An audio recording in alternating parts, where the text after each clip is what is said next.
चलिए जानते हैं आज की देश और दुनिया की सिलेक्टेड काम की और महत्वपूर्ण 50 बड़ी खबरों को सिर्फ 10 मिनट में। पर अभी तक आपने इस वीडियो को लाइक नहीं किया तो लाइक कर दीजिए। तो चलिए वीडियो स्टार्ट करते हैं। कार के बाद अब 2 व्हीलर्स में भी मिलेगा एयरबैग का फीचर। ऑटोलिव और पियाजियो ने मिलाया हाथ। रेल यात्रियों के लिए खुशखबरी, जल्द बंद होगी स्पेशल ट्रेनें, सामान्य किराया होगा लागू। पीएम मोदी ने लॉन्च की आरबीआई की रिटेल डायरेक्ट स्कीम, शिकायत के लिए आएगा नया पोर्टल। वित्त मंत्री सोमवार को मुख्यमंत्रियों वित्त मंत्रियों के साथ करेंगी बैठक, अर्थव्यवस्था को आगे बढ़ाने पर होगी चर्चा।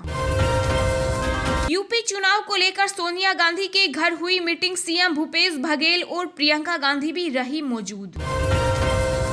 भारत में 5G सर्विस जल्द होगी शुरू, अप्रैल मई 2022 में हो सकती है 5G स्पेक्ट्रम की नीलामी। WHO की चेतावनी, कोरोना वैक्सीनेशन से पहले दुनिया में आ सकता है सिरिंज संकट, अगले साल 200 करोड़ सिरिंज की हो सकती है कमी।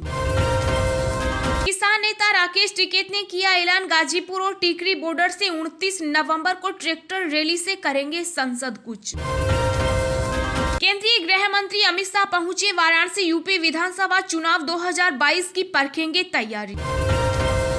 देश में सक्रिय कोविड-19 मामले 267 दिनों में सबसे कम, पिछले 24 घंटों में 12,516 नए केस दर्ज। तीसरी बार भी शी जिनपिंग के राष्ट्रपति बनने का रास्ता साफ, चीनी कम्युनिस्ट पार्टी की बैठक में ऐतिहासिक प्रस्ताव हुआ पास। सुप्रीम कोर्ट की चेतावनी के बाद सेना महिला अधिकारियों को स्थायी कमीशन देने को हुई तैयार। काशी में गृह मंत्री अमित शाह और सीएम योगी ने महामना को दी श्रद्धांजलि, विधानसभा चुनाव की रणनीति पर होगी चर्चा। लखीमपुर हिंसा मामले में एसआईटी ने जारी की संदिग्धों की तस्वीरें, लोगों से जांच में मांगा सहयोग। सीएम योगी ने टोक्यो ओलंपिक के विजेताओं का किया सम्मान, कहा सरकार खेल और खिलाड़ियों को दे रही है बढ़ावा, दिखने लगा है असर। पंजाब विधानसभा चुनाव के लिए आपकी पहली लिस्ट हुई जारी, सभी 10 मौजूदा विधायकों को फिर मिला मौका। मनोज तिवारी का सीएम केजरीवाल से आग्रह, कहा ईंधन की कीमतों पर कम करे वेट, पेट्रोल पंपों पर ईंधन की बिक्री में 70% की आई गिरावट। पंजाब सीएम चरणजीत सिंह चन्नी की घोषणा, कहा सीएम भाजपा सरकार के दौरान हुए भ्रष्टाचार की सतर्कता विभाग से कराएंगे जांच। सुप्रीम कोर्ट का बड़ा फैसला, डीएमआरसी को पेड़ों की कटाई के लिए वन विभाग से लेनी होगी मंजूरी। कोरोना काल में जान गंवाने वालों की याद में तेलंगाना में बनाया गया देश का पहला स्मारक। उत्तर प्रदेश में जनवरी से शुरू होगा बच्चों का टीकाकरण, 2 से 17 साल तक के बच्चों को लगेगा टीका। आप विधायक जगतार सिंह ने विधानसभा के अंदर छोड़ी पार्टी, चरणजीत सिंह चन्नी की तारीफ कर कांग्रेस में हुए शामिल। मुख्यमंत्री चन्नी का आदेश, पंजाब में पंजाबी नहीं पढ़ाई तो स्कूल पर लगेगा 2 लाख जुर्माना। धुंध और कम तापमान के बीच देश में वायु प्रदूषण का स्तर बढ़ा, दिल्ली एनसीआर में AQI पहुंचा 800 के पार। नवाब मलिक का कंगना रनौत पर तंज, बोले एक्ट्रेस से वापस लिया जाए पद्मश्री, उन्होंने स्वतंत्रता सेनानियों का किया अपमान। मौसम विभाग का अलर्ट, बंगाल की खाड़ी में बने कम दबाव के चलते इन हिस्सों में भारी बारिश के आसार। सोने चांदी की कीमतों में आई जोरदार गिरावट, जाने 10 ग्राम गोल्ड का ताजा भाव। इस बार दुनिया को मिलेगा नया T20 वर्ल्ड कप चैंपियन, 14 नवंबर को दुबई में ऑस्ट्रेलिया और न्यूजीलैंड के बीच होगा रोमांचक महामुकाबला। न्यूजीलैंड के खिलाफ टेस्ट सीरीज के लिए भारतीय टीम घोषित, रहाणे होंगे कप्तान, KL राहुल उप कप्तान। देश में पहली बार राजस्थान विधानसभा में बाल दिवस पर होगा बाल सत्र, लोकसभा अध्यक्ष ओम बिरला होंगे चीफ गेस्ट। लड़की हूँ लड़ सकती हूँ, प्रियंका गांधी के नारे पर स्मृति ईरानी का तंज, कहा घर पर लड़का है पर लड़ नहीं सकता। राहुल गांधी ने बताया क्यों देश भर में पिछड़ रही कांग्रेस भाजपा की विचारधारा पर भी बोला हमला। राजस्थान में सियासी हलचल जारी, सीएम गहलोत के बाद सोनिया गांधी ने सचिन पायलट से की मुलाकात, जल्द होगा कैबिनेट में फेरबदल। सलमान खुर्शीद की किताब पर देश भर में बवाल, मुंबई में सड़कों पर उतरे भाजपा कार्यकर्ता, मध्य प्रदेश में बुक पर प्रतिबंध की तैयारी। जी हाँ दोस्तों, और भी बहुत बड़ी काम की खबरें निकल कर आ रही है, इसलिए वीडियो को लास्ट तक जरूर देखना। तो चलिए अब जानते हैं जो महत्वपूर्ण काम की खबरें हैं उनको विस्तार से। पर इससे पहले अभी तक आपने इस वीडियो को लाइक नहीं किया तो लाइक कर दीजिए। पीएम मोदी ने लॉन्च की आरबीआई की रिटेल डायरेक्ट स्कीम, शिकायत के लिए आएगा नया पोर्टल। जी हां, प्रधानमंत्री नरेंद्र मोदी ने आरबीआई की कस्टमर सेंट्रिक पहल के तहत शुरू की गई 2 स्कीमों को लॉन्च किया। वीडियो कॉन्फ्रेंसिंग के जरिए पीएम मोदी ने रिजर्व बैंक ऑफ इंडिया की खुदरा प्रत्यक्ष योजना और रिजर्व बैंक एकीकृत लोकपाल योजना की शुरुआत का ऐलान किया। इस दौरान पीएम मोदी ने कहा कि एकीकृत लोकपाल योजना को ग्राहकों की शिकायतों को दूर करने के लिए शुरू किया गया है। इसमें बैंकिंग या दूसरी संस्थानों के खिलाफ ग्राहकों की शिकायतों को दूर करने के लिए भारतीय रिजर्व बैंक ने नियम बनाए हैं। इस योजना को एक राष्ट्र एक लोकपाल की अवधारणा पर लाया गया है। इसके तहत एक पोर्टल, एक ईमेल और एक पता होगा। पीएम मोदी ने कहा कि यहाँ ग्राहक अपनी शिकायतें दायर कर सकते हैं। ग्राहक एक ही स्थान पर अपनी शिकायतें दे सकते हैं, दस्तावेज जमा कर सकते हैं, अपनी शिकायतें दस्तावेज की स्थिति जान सकते हैं और फीडबैक दे सकते हैं। इस संबंध में टोल फ्री नंबर भी दिया गया है। वित्त मंत्री निर्मला सीतारमण ने इस मौके पर कहा कि रिजर्व बैंक ऑफ इंडिया की रिटेल डायरेक्ट स्कीम से निवेशकों को बड़ा फायदा होगा। यह निवेश का सरल और सहज माध्यम है। सरकारी सिक्योरिटी में सीधे निवेश के ऑप्शन से रिटेल निवेशकों को एक और मौका मिलेगा। सीतारमण ने कहा कि मैं इस इनिशिएटिव की शुरुआत के लिए आरबीआई का धन्यवाद करती हूँ। सीएम योगी ने टोक्यो ओलंपिक के विजेताओं का किया सम्मान, कहा सरकार खेल और खिलाड़ियों को दे रही है बढ़ावा, दिखने लगा असर। जी हां, उत्तर प्रदेश के मुख्यमंत्री योगी आदित्यनाथ ने मेरठ जनपद में टोक्यो ओलंपिक और पैरा ओलंपिक के पद विजेताओं को सम्मानित किया। मुख्यमंत्री ने कहा कि सरकार ने देश भर से पदक विजेता 17 खिलाड़ियों को कुल 31 करोड़ रुपए दिए। मुख्यमंत्री ने मेरठ के खेल उद्योग की प्रशंसा करते हुए कहा कि जो सम्मान और प्रोत्साहन इस उद्योग को पहले मिलना चाहिए था वह नहीं मिला।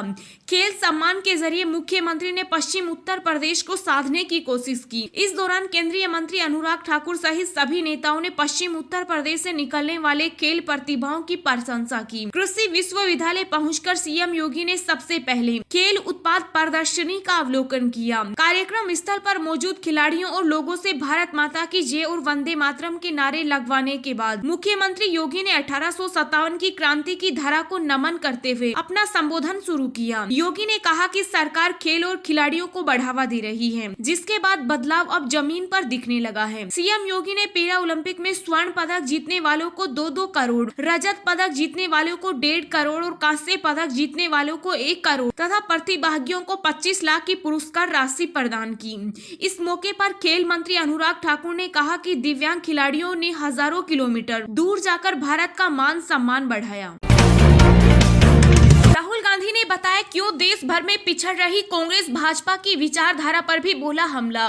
कांग्रेस के वरिष्ठ नेता राहुल गांधी ने विचारधारा को लेकर भाजपा पर जबरदस्त हमला बोला। उन्होंने कहा कि आरएसएस और भाजपा नफरत फैलाने का काम करते हैं। कांग्रेस इसलिए पीछे रह गई क्योंकि उसका आधार प्रेममय स्नेह राष्ट्रवाद है। गांधी ने कहा कि हाल के वर्षों में कांग्रेस इसलिए पीछे रह गई क्योंकि हम अपनी विचारधारा के इन मूल तत्वों को जोरदार तरीके से लोगों के सामने रखने में असफल रहे। दूसरी तरफ भाजपा ने अपनी विचारधारा को पूरी ताकत के साथ रखा, इसलिए उनकी विचारधारा कांग्रेस पर भारी पड़ गई। कांग्रेस नेता राहुल गांधी ने वीडियो कॉन्फ्रेंसिंग के जरिए पार्टी के डिजिटल अभियान जन जागरण अभियान की शुरुआत की।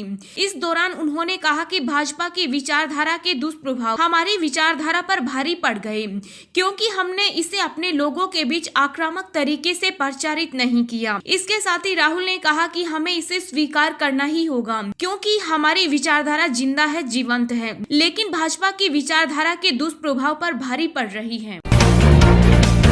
पंजाब विधानसभा चुनाव के लिए आपकी पहली लिस्ट हुई जारी, सभी 10 मौजूदा विधायकों को फिर मिला मौका। जी हां, पंजाब में आगामी विधानसभा चुनाव के लिए राजनीति बिसात बिछाई जाने लगी है। पंजाब चुनाव पूरे जोर शोर से उतरी। आम आदमी पार्टी ने अभी से अपने उम्मीदवारों के नाम की घोषणा कर दी है। आपने 10 उम्मीदवारों की पहली लिस्ट जारी की। इसमें पार्टी के नेता प्रतिपक्ष हरपाल सिंह चीमा सहित पंजाब में आपके सभी मौजूदा विधायकों के नाम शामिल है। बता दें कि खुद दिल्ली के मुख्यमंत्री और आपके प्रमुख अरविंद केजरीवाल कई बार पंजाब का दौरा कर चुके हैं। बता दें कि अगले साल पंजाब समेत अन्य 5 राज्यों में विधानसभा चुनाव होने हैं। राजनीतिक पार्टियों ने अब चुनाव के लिए कमर कस ली है। आम आदमी पार्टी की तरफ से तो अब उम्मीदवारों की घोषणा भी कर दी गई है। हालांकि पंजाब में सीएम उम्मीदवार के चेहरे पर से अभी तक सीएम केजरीवाल ने पर्दा नहीं उठाया है। अपने पिछले प्रेस कॉन्फ्रेंस में उन्होंने कहा था कि जब समय आएगा पंजाब को एक अच्छा सीएम फेस मिलेगा, ये कोई भी हो सकता है। पंजाब में आपकी लड़ाई सीधे कांग्रेस से होगी। बीते दिन सीएम केजरीवाल के मुफ्त बिजली के जवाब में कांग्रेस सरकार ने कीमतों में भारी कटौती पर पंजाब के लोगों को बड़ी राहत दी थी। दिन भर की ताजा खबरें सोशल मीडिया पर पाने के लिए आप हमें फेसबुक, ट्विटर, टेलीग्राम पर ज्वाइन करें। लिंक नीचे डिस्क्रिप्शन में दी गई है। इसके साथ ही खबरें सबसे पहले पाने के लिए चैनल को सब्सक्राइब करें और बेल आइकन को प्रेस करके ऑल को सेलेक्ट करें। नवाब मलिक का कंगना रनौत पर तंज बोले एक्ट्रेस से वापस लिया जाए पद्मश्री, उन्होंने स्वतंत्रता सेनानियों का किया अपमान। जी हां, बॉलीवुड एक्ट्रेस कंगना रनौत के देश की आजादी को लेकर दिए गए बयान पर विवाद बढ़ता जा रहा है। राष्ट्रवादी कांग्रेस पार्टी एनसीपी नेता और महाराष्ट्र सरकार में मंत्री नवाब मलिक ने प्रेस कॉन्फ्रेंस में कंगना पर निशाना साधा। मलिक ने एक्ट्रेस से पद्मश्री पुरस्कार वापस लेकर उनके खिलाफ केस दर्ज करने की मांग की। मलिक ने कहा कि कंगना ने उन स्वतंत्रता संग्राम सेनानियों का अपमान किया है जिन्होंने देश की आजादी के लिए अपनी जान दे दी। मलिक ने कहा कि उन्हें लगता है कि कंगना हिमाचली ड्रग का ओवरडोज लेकर बयानबाजी कर रही है। नवाब मलिक के साथ ही कई पार्टियों के नेता भी कंगना के इस बयान को लेकर उनकी आलोचना कर चुके हैं। आम आदमी पार्टी ने भी मुंबई पुलिस से शिकायत कर इस मामले में एफआईआर दर्ज करने की मांग की है। मौसम विभाग का अलर्ट, बंगाल की खाड़ी में बने कम दबाव के चलते इन हिस्सों में भारी बारिश के आसार। जी हां, मौसम विभाग के मुताबिक बंगाल की खाड़ी के दक्षिण पूर्व में और पड़ोसी दक्षिण अंडमान सागर के ऊपर चक्रवाती परिसंचरण बना हुआ है। इसके प्रभाव से बंगाल की खाड़ी के दक्षिण पूर्व और आसपास के हिस्से में अगले 12 घंटों में कम दबाव का क्षेत्र बनने की आशंका है, जिसकी वजह से तमिलनाडु, पुडुचेरी और कराईकल, तटीय आंध्र प्रदेश और यनम में भारी से बहुत भारी बारिश के आसार है। वहीं आज रायलसीमा, दक्षिण आंतरिक कर्नाटक, केरल और माहे के अलग अलग हिस्सों पर मूसलाधार बारिश होने का अनुमान है। आईएमडी के अनुसार कल तक दक्षिण अंडमान सागर और इससे सटे भागों के ऊपर एक नया कम दबाव का क्षेत्र बनने की संभावना है। इसके पश्चिम उत्तर पश्चिम की ओर बढ़ने के आसार हैं। इसके प्रभाव से अंडमान और निकोबार द्वीप समूह में अलग अलग स्थानों पर हल्की से मध्यम बारिश होने का अनुमान है। आईएमडी के मुताबिक अंडमान और निकोबार द्वीप समूह, कोंकण और गोवा, मध्य महाराष्ट्र, मराठवाड़ा, तटीय आंध्र प्रदेश के अलग अलग स्थानों पर तेज हवाएं चलने, गरज के साथ बौछारें पड़ने तथा बिजली गिरने की आशंका व्यक्त की गई। वहीं यनम, तेलंगाना, रायलसीमा, आंतरिक कर्नाटक, तमिलनाडु, पुडुचेरी और कराईकल, केरल और माहे में अलग अलग स्थानों पर बिजली गिरने, तेज हवाएं चलने तथा गरज के साथ बौछारें पड़ने के आसार हैं। वहीं कुछ इलाकों में 15 नवंबर तक भारी बारिश का सिलसिला जारी रह सकता है।